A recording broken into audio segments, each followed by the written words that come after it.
Good afternoon and welcome back. I'm Marcus Peter talking with my dear friend Dr. Matthew Bunson, Vice President, Editorial Director of EWTN News, about the great Saint John Vianney. Matthew, thank you for joining us. How are you?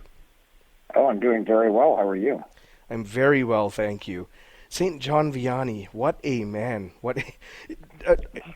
Can we begin by highlighting just how small a parish he was given, numerically and geographically, how obscure a parish this was, and yet how global his impact has become? Yeah, that's right. So he was given a very tiny town of R. It was a town basically of 230 people, and obviously in very rural parts of France. What's interesting is that on his way there, after he'd been assigned to it, he got lost. He actually couldn't find it. He needed some help from a young shepherd to point him in the right direction of actually how to find what was going to be his new spot. Now, the key to understanding that, though, is that he was assigned to this parish because the local bishop really didn't have that much confidence that he was going to be in any way a decent priest. He had this long, tortured history of getting to actual ordination, barely managed to get past any Latin, and I want to talk about that if we can a little bit more.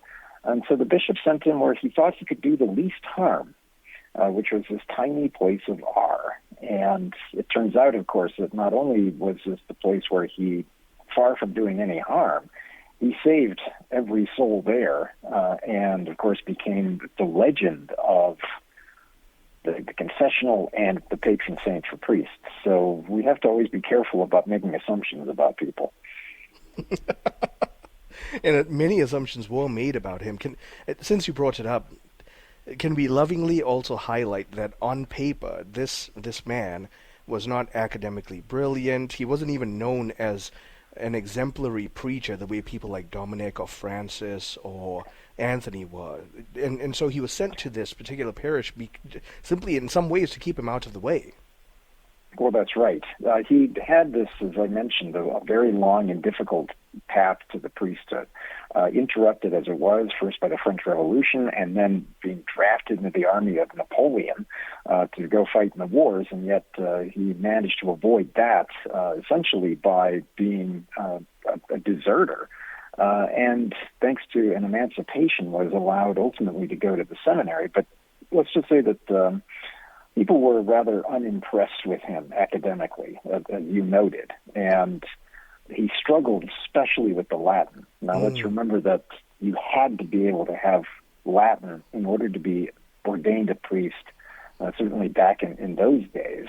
And there's that assumption, that word again, that we think of these towering intellects like Thomas Aquinas and Augustine and others who were some of the greatest practitioners of Latin, frankly, in human history. And yet, Jean Vianney is also a saint in exactly the same way that Augustine was, that Thomas Aquinas was. So necessarily being academically inclined, being able to master Latin, is clearly no great problem for achieving holiness. And I think that's one of those lessons, too, that Jean Vianney demonstrates, that to be a saint is to give everything of ourselves, and that's what he did. But it's also to bring other souls to Christ.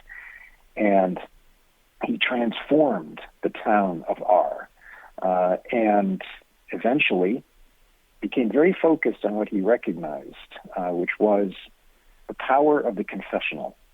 And he began drawing people to the confessional. Ultimately, he averaged about 16 to 18 hours a day in the confessional.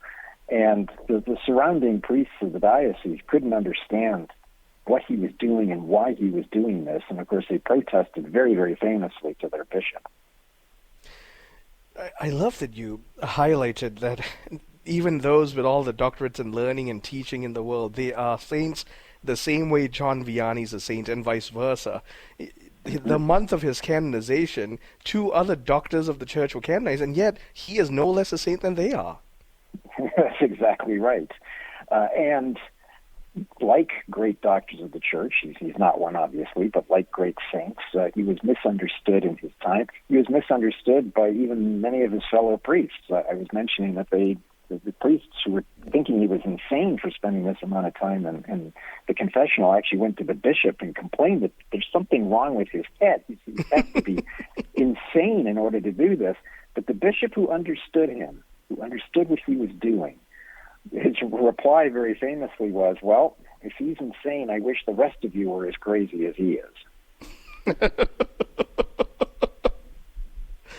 Well, that speaks volumes to thank the Lord for prudent pastors, and in this case, bishops who saw the heart of this man. And so, to that end, can you please speak to how, despite all this misunderstanding and criticism, and despite how small a parish and obscure a geographic location he was put in, his impact took over the world? Well, that's right. As people came to understand him and came away from their encounters with him as bringing God's forgiveness, his loving mercy, people began talking, first in the region and then across much of France.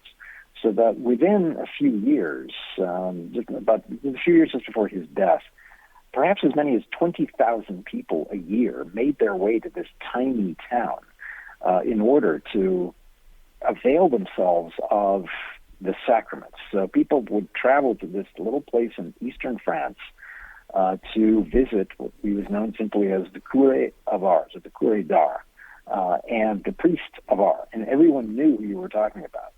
And so great pilgrimages began to this town simply to have the sacrament of confession from him, to receive from him the wisdom of the penance he would give them, but also the spiritual advice he would give them.